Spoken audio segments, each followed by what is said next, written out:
Hi and welcome to Healthy Life Hacks. I'm Jefferies, the present day wise woman, a realistic naturopath coming to you from the surfing beaches of Australia. This podcast is for those of you who are wanting to really rock your life and health and live from a place of prevention. Let's get into today's episode.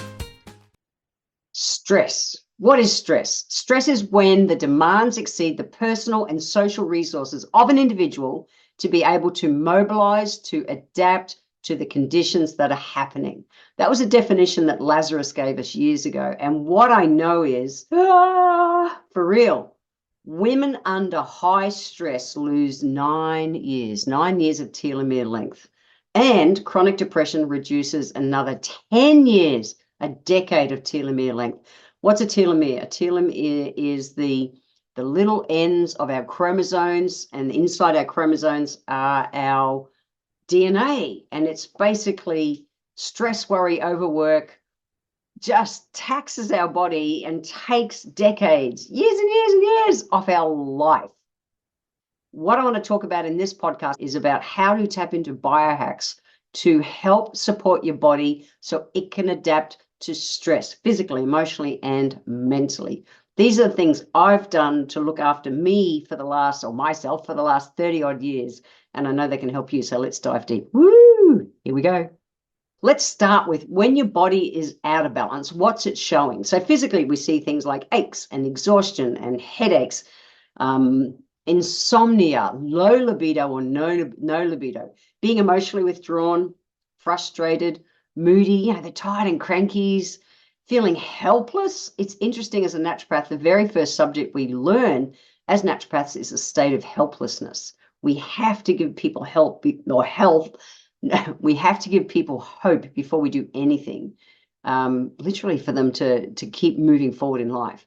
It might be showing up when you're angry and sad, but our body is telling us that it's off track.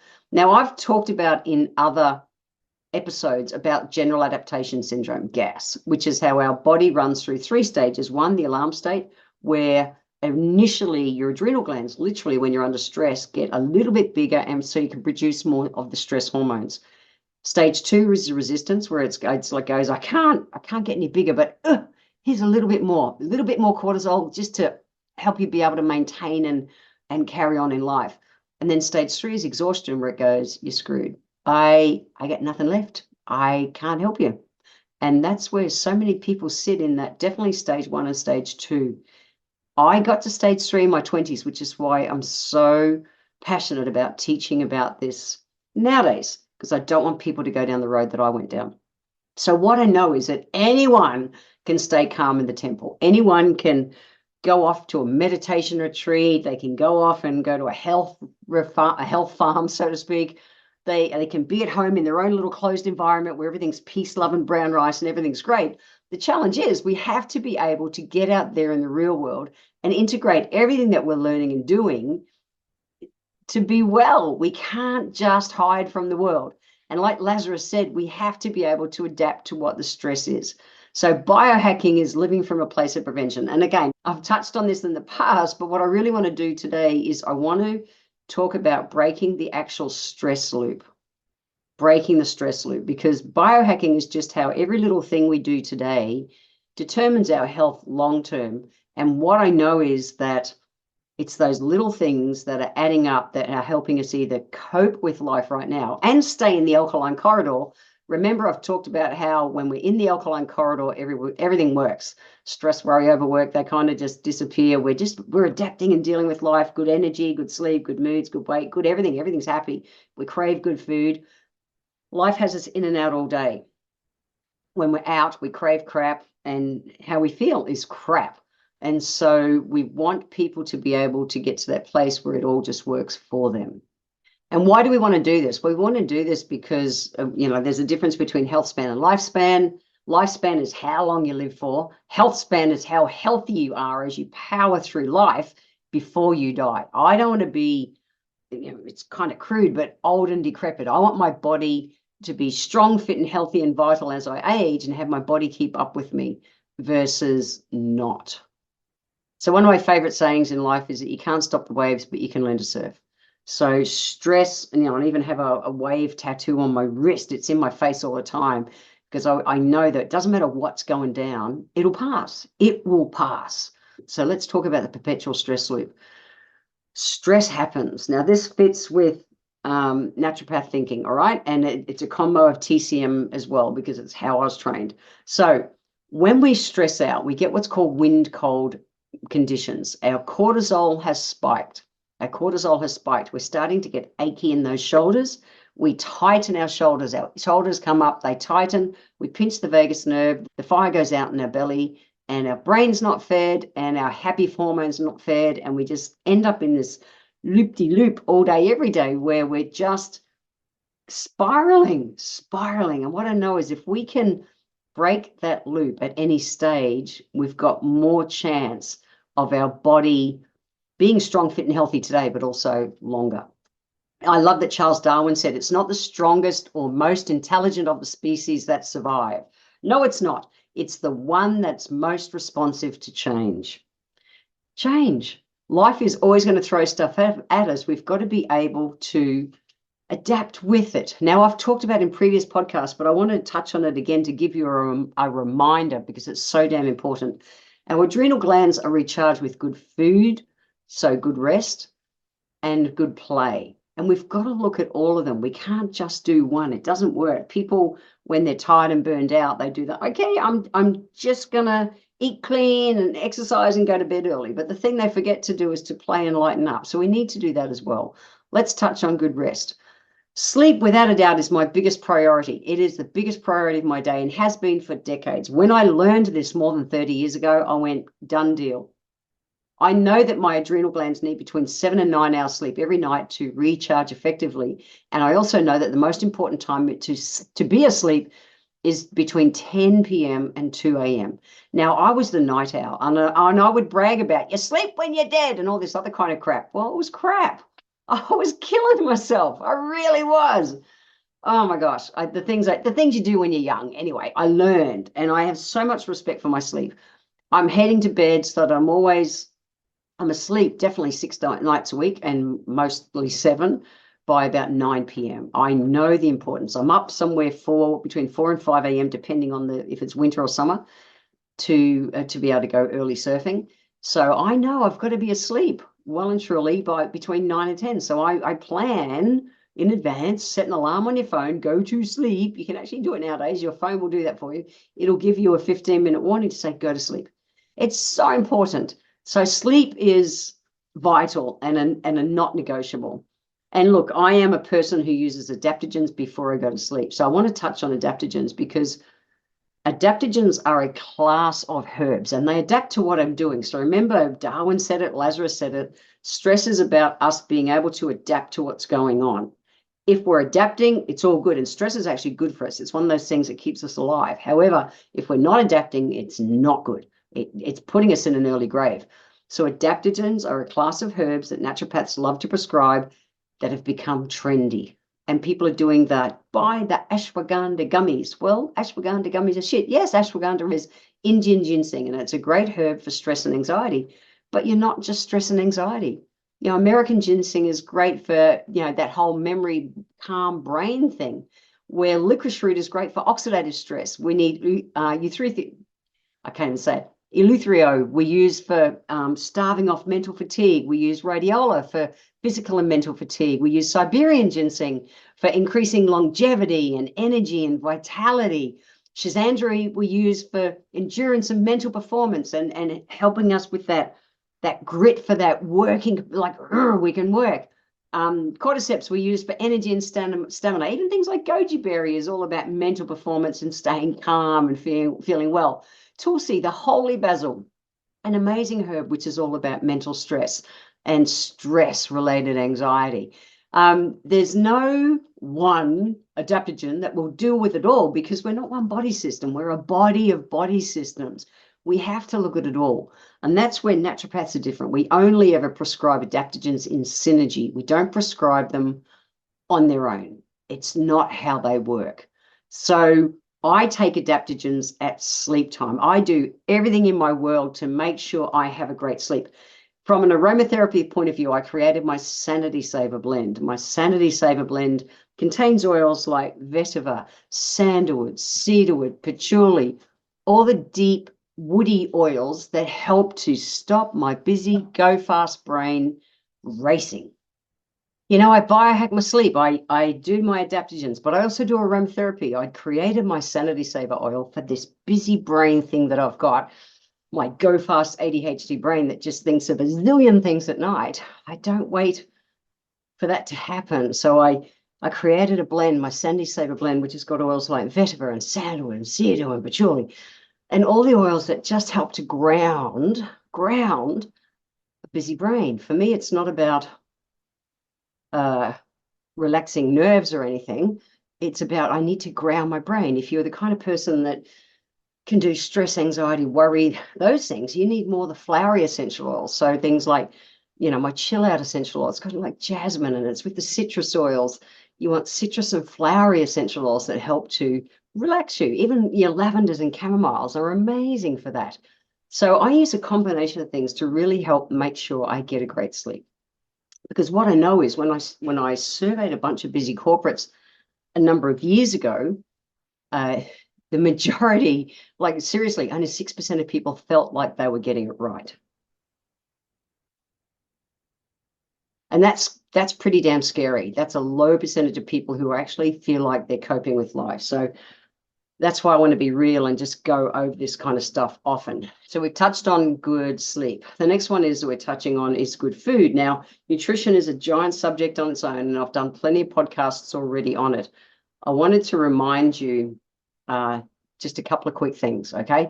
One is that I know that when baby boomers like me are stressed, we come from the generation that we reach for stimulants, tea, coffee, alcohol, chocolate.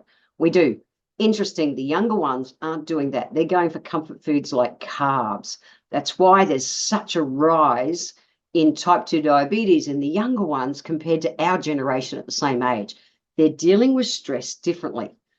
Not cool. Now, refined and processed grains, you know, white bread, white rice, white pasta, just sucks the life out of us. It's like poison, screws up blood sugar. It's high in what's called phytates. It leaches minerals from your body. If you're going to do grains, you know, have them close to nature. So your brown breads, brown rices, brown pastas, things like that. And then the other biggest one that is when it comes to food is to make sure you're having enough water, 33 ml per kilo per day.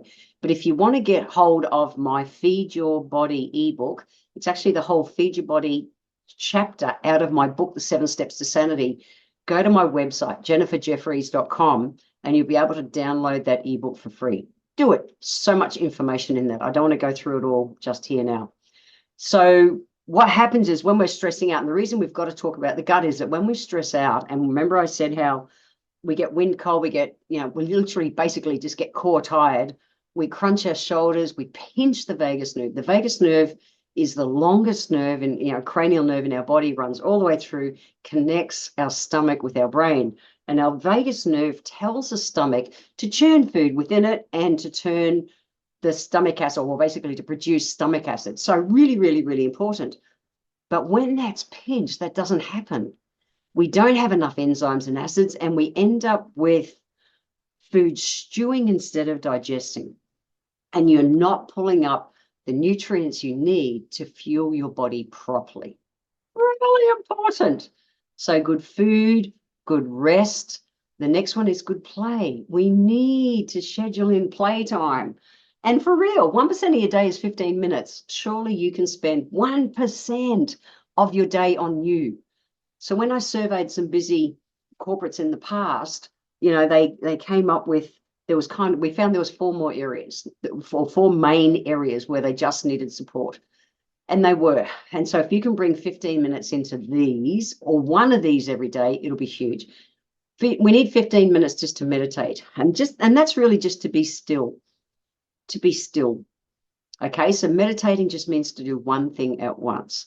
So whether you're going to sit quiet in the full lotus position on a mountaintop chanting Om, or just like me sitting in the surf out back before sunrise and I watch the sun kiss the horizon, it's better than any meditation I can do. I am so present. It honestly, it makes my heart weep with stillness and happiness. It is beyond bliss.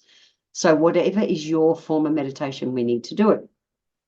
We need 15 minutes a day to educate ourselves. And this is non-work stuff. This is me learning ukulele. It's me learning Spanish. It's me learning something that uses my brain and is fun for my brain. Work out what yours is. 15 minutes a day to play with yourself. And it's just about you having your own time. It can be play with yourself in whatever you want. But if you've got kids or cats or things like that, you can't even shut the toilet door and pee in peace. You can't. So you might have, if you've got little kids, it might be 15 1-minute blocks, but you want to make sure you get, just that little bit of 15 minutes to yourself. I'll jump in my sauna or I'll have a bath. That kind of stuff restores my sanity. And we want 15 minutes a day just to play with the people that we care about, whether it is a partner, your kids, your family, your cat, your dog, whatever. It's about people go, I haven't got time to do the family stuff. Yeah, but you know what? Go for quality over quantity. When you're with your kids, be present and be with your kids. Really be with them and play with them. It makes, like, they feel it. They feel it versus you being there and being distracted by your phone or other stuff. It's not cool. So 15 minutes a day is 1% of your day. I know you can work that out. So good food, good rest, and good play. So they're the core ones. And I want to talk about a few more that have a huge impact. Now, one of them is movement. We need to move every day. So I found when I surveyed my busy, corporate people that 86% of people said they would surf. They would surf. God, they should, but they would exercise every day, but only 22% really did. 71.5% said they can't because of just not having enough time to do it. What I know with exercise, again, is that it's quality over quantity.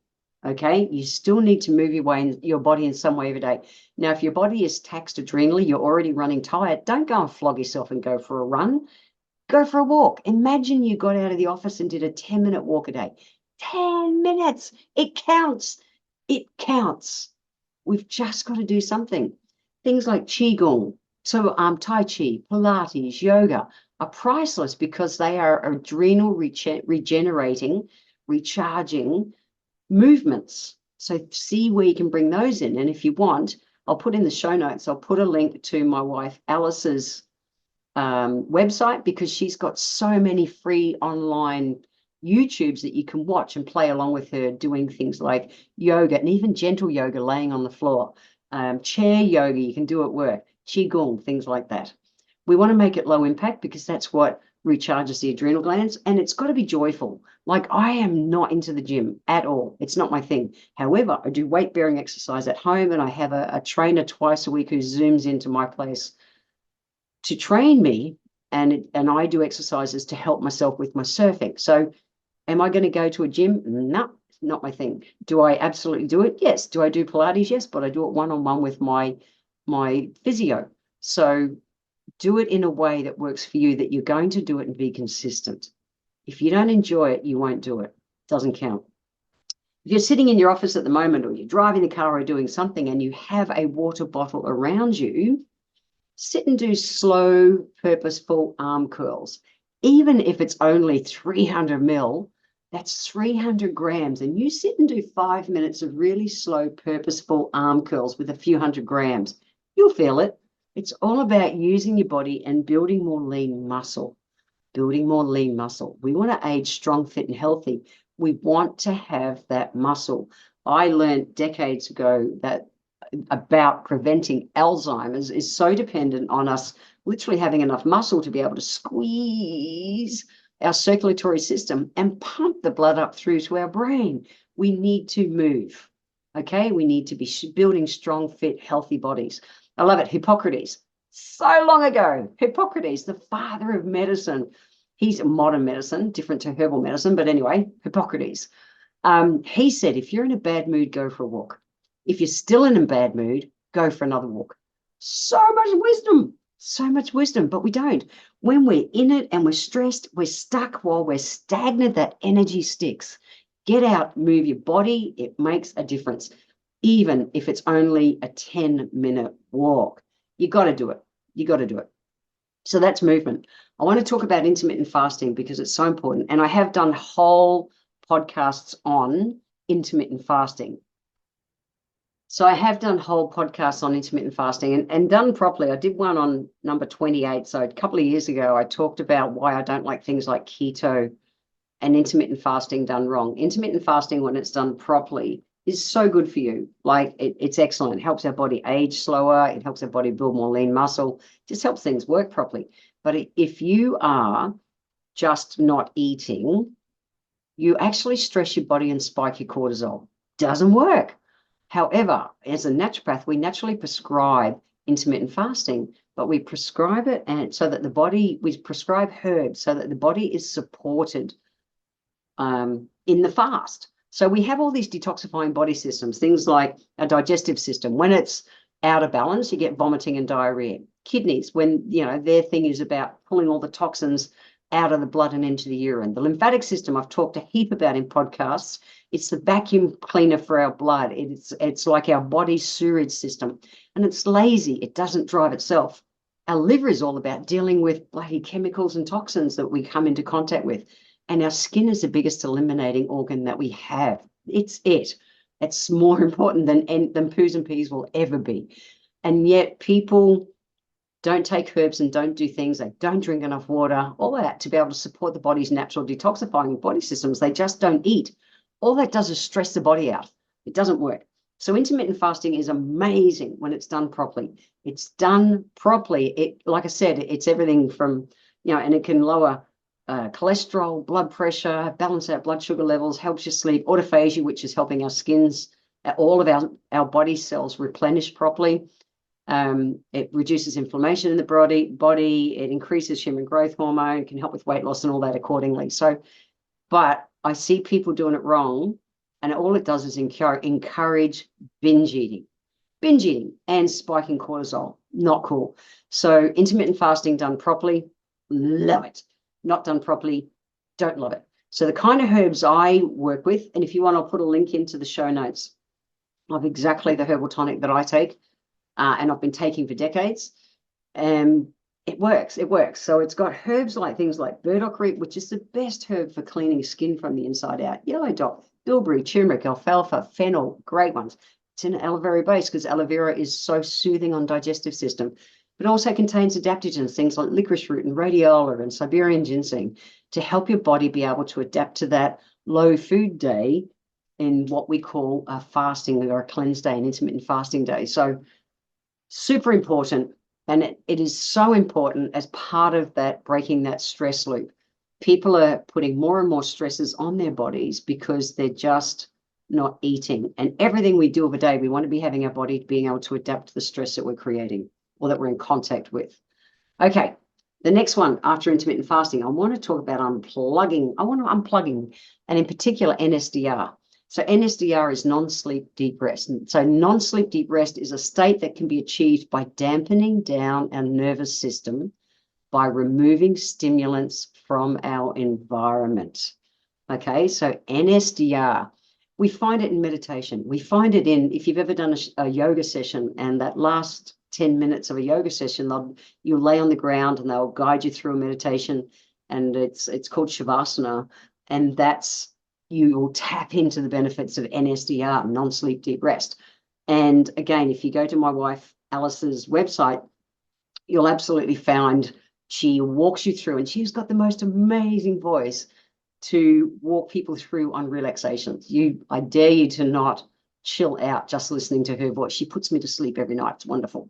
So NSDR is really important. And so being able to do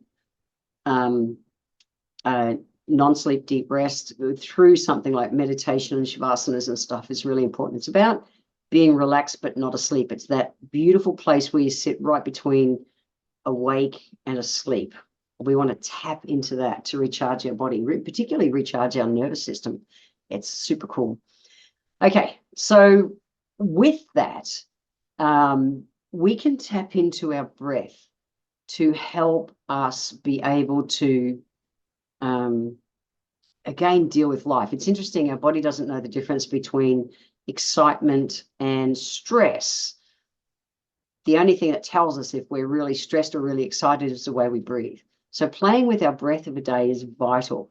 Now, you can play along with me while we do this. It's interesting. We're using our hands as an anchor is a great way to bring your focus. So you can bring the focus into your palms of your hand. Now, if you start with your left hand, we're saying that the wisdom of the past lives in that part of your body. And the right hand, it's like the promise of the future. And when we mindfully bring them together, okay, past, all that wisdom of the past and what's possible in the future.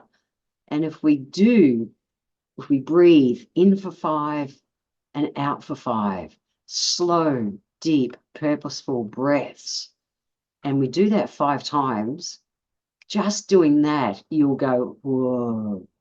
It is a beautiful way to bring you down. Now, I remember, down in a good way. Remember, I said anyone can stay calm in the temple. Anyone can stay calm if they're in the ashram or the church or the temple or the meditation space at home, whatever. It's not about that. If you're having a meltdown at work and your shoulders are up around your ears and you're just thinking, what am I going to do? I can't do this. Stop. Stop. Breathe. Put your hands together. Mindfully feel past in the left hand, the possibility of the future in the right. Bring them together. Breathe in really slow and deep. Push your belly out when you breathe. Fill yourself all the way down to the dantian. Say, breathe in for 5. 1, 2, 3, 4, 5. And out for 5. 1, 2, 3, 4, 5. Feel your feet on the ground. Feel your palms together. Get back into your body and out of your head. Calming the palm. That's what I call it. Calm the palm. When you're just like, to kill someone. Calm the palm. Calm the palm. Calm the palm. Breathe in for 5. Out for 5. Slowly, purposefully, 5 times. You'll get back into your physical body and you'll be able to move again.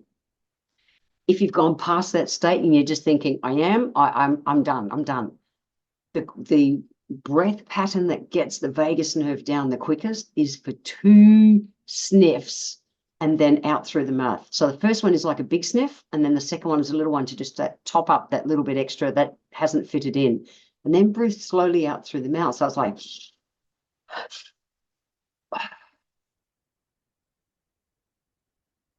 doing that will drop your shoulders and help to release the vagus nerve. So it's like a big one in.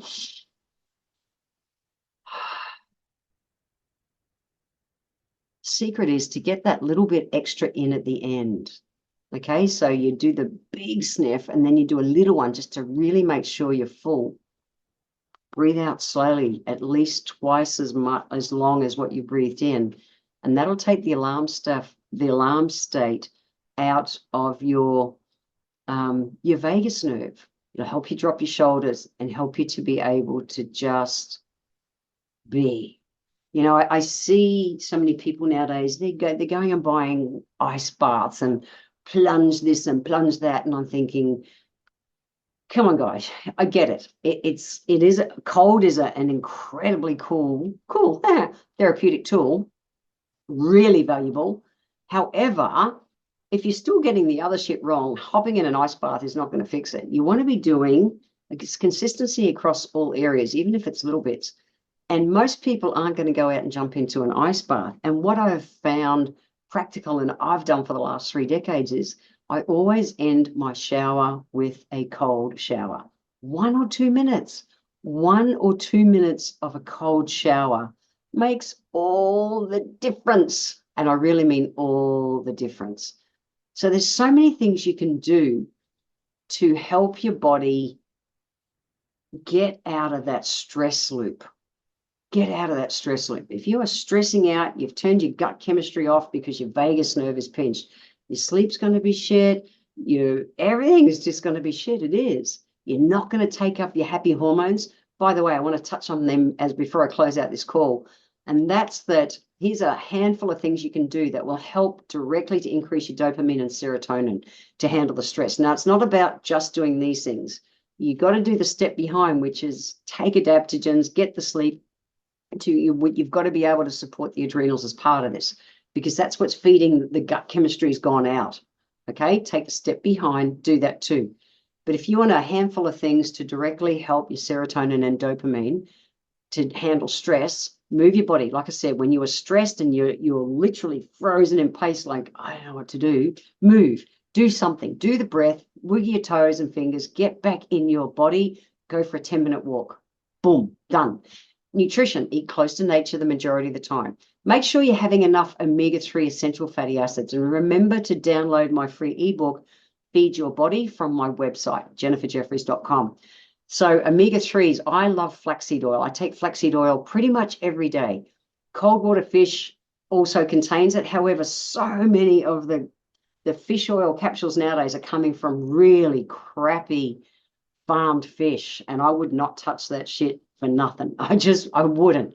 You want to make sure if you're going to do a fish oil, it has to come from a wild fish, full stop, not a farmed fish in a wild fish area. No, it's got to be a true wild fish, and that'll really be reflected in the price. But I'm a big fan of flaxseed oil. So we want to have, a good balance of proteins, vegetables, nuts, seeds, all those kind of things. They help. By the way, dark chocolate will help to turn on dopamine and serotonin, but it's one square, not the whole block. One square will help. Meditating, we want to be still, even 5 minutes a day, 5 minutes a day. If you can do that, that's going to help turn your happies on. Gratitudes, when you're in it and it's sucky. I stood in the shower this morning and I did my gratitudes when I was in the shower. And really, the last few months, and I've been very public about it, I've had a prolapse going on, a pelvic floor prolapse. And it's advancing, getting better so quick at the moment. I'm getting such good growth. I'm doing all the exercises. I'm doing all the work, really focusing on staying relaxed, doing everything to improve it. And I stood in the shower this morning and really just outwardly, thanked everyone, my two different fanny physios. I thanked everyone out loud who's helping me, including myself, do the work to help my pelvic floor repair without me having to have surgery. So do anchor in the gratitudes. They're a big part of turning your happies on. Aromatherapy. I am an aromatherapist and I love aromatherapy essential oils. So the citrus and flower oils are your light, happy, turn your happy on kind of essential oils. Things like mandarin and sweet orange, lime, they're happy, joyful essential oils. Things like ylang ylang, the luscious, juicy jasmines and those oils, same, they will directly help you feel safe and turn those happies on. And then the last one with that, which is part of what I was doing in the shower this morning, is to celebrate all the little wins. So is my pelvic floor 100% yet? No. But, I got a report from when I went for an internal this week with my fanny physio, I've gone from what was called a stage 5+, pretty bloody bad, back up to about a stage 3. I'm halfway there. And it's a win. It's a win to celebrate and really celebrate, because we've got to celebrate those wins to get the big things. People think, I'm just going to celebrate everything, when I want the big goal. No, we just have to start. And baby steps build on baby steps, which build on baby steps. People keep waiting for all the right time. They're going to, when I'm on holidays from work or school or whatever it is, I'm going to do this and this and this and this and this. They get to day one of their holidays, they're exhausted from their block of time they've done at work. They catch a cold, they're bedridden, and it's written off, half of their holidays. It doesn't work. Even if you spent, again, 15 minutes a day doing the things that you love doing to light yourself up, you're going to get to those times when you've got the bigger blocks of time of freedom to do what you want in such better health. It's so important. Gandhi said to us, I have so much to accomplish today that I must meditate for 2 hours instead of 1. When we don't have the time to do the self-care and to look after us, that's the time that we have to do it. That is the most important time to do it. Instead of waiting to have all the time to get it all lined up and all perfect, just start. That perpetual stress loop is a reality. It's a reality. I was on that stress loop decades ago. I got off, but I do all the things I've talked about in this podcast to help keep me in that place that I'm never going back there. I'm just bloody not. I'm not, but I have to mindfully do it. I can just get just as excited as you can and go off track and all those things. But I want to age strong, fit, and healthy. I want to be strong, fit, and healthy now, which means I get to tap into the discipline of having myself not in a perpetual stress loop, because that thing is killing us. Time to biohack our lives, guys. And remember, every little thing that we do day in, day out impacts us. There's a choice and a consequence. Always. Choice, consequence, choice, consequence, consequence. Stay up too late, not function well the next day. It's simple. Not drink enough water, have brain fog. It's all there.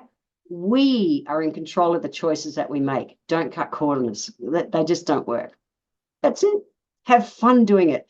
Go to the show notes, www.healthylifehacks.com.au, and I'll have a revision of everything I've talked about there today for you so that you can check the notes. Go to my website, download your Feed Your Body free ebook, so jenniferjefferies.com, and check out my wife, Alice. I'll put her link to her website as well, and there you can download lots of free videos that you can watch on how to do qigong and seated yoga and floor yoga and all those kind of things. Nice and gentle. It's not about flogging your body, remember. It's about getting your body to a place where consistently you're doing actions that are feeding you energy instead of sucking the life out of you. Have fun. I want to thank you for being here today. If you enjoyed my podcast, please let me know by leaving a review on Apple Podcast. Every month, I draw one lucky person who leaves a review, have a free 1-hour consultation with me. Be sure to subscribe to the show wherever you're tuning in from so that you always catch the next episode. I welcome your emails, and you can write to me at podcast@healthylifehacks.com.au. Until next time, remember, when it comes to life, live it, love it, and get on with it.